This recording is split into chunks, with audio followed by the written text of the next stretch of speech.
Hello and welcome to Thought for February the 28th.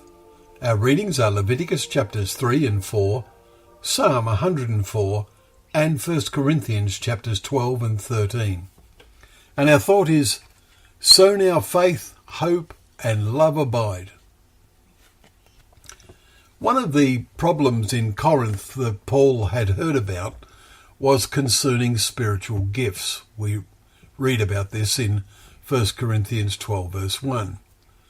And this chapter and the next two show that the improper use of the gifts by some was a large problem.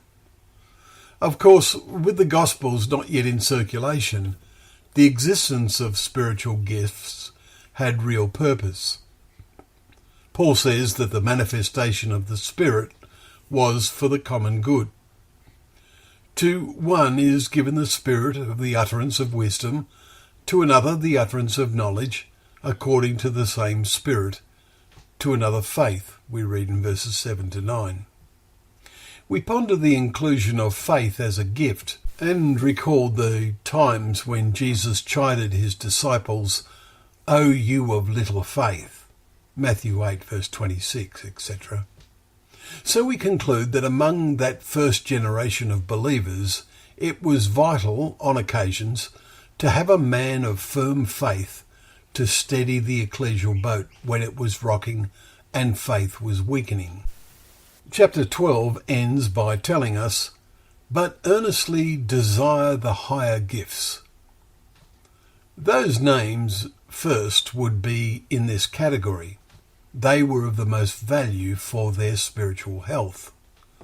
The last named gifts are tongues and the ability to interpret them.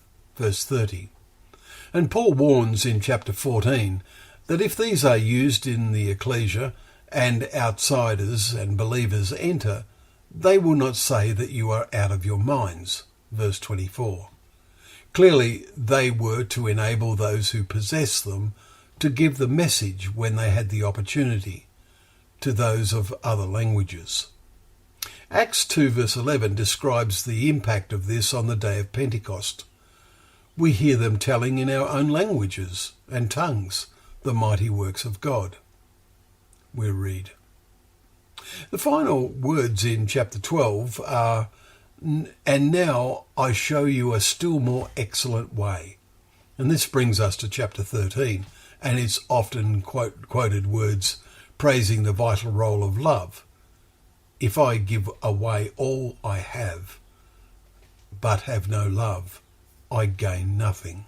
Verse 3 is one of the points that Paul makes. And he says love never ends. Prophecies will pass away. Tongues, they will cease. Verse 8.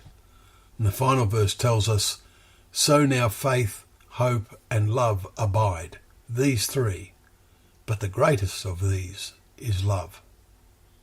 These words provoked a final thought.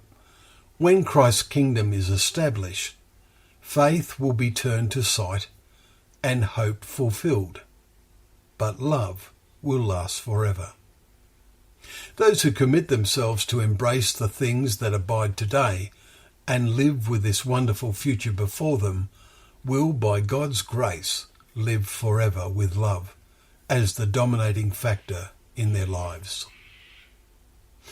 Well, thank you once again for joining us for Thought for the Day, where together we can open up the pages of God's Word, knowing that Word to be a lamp to our feet and a light to our path.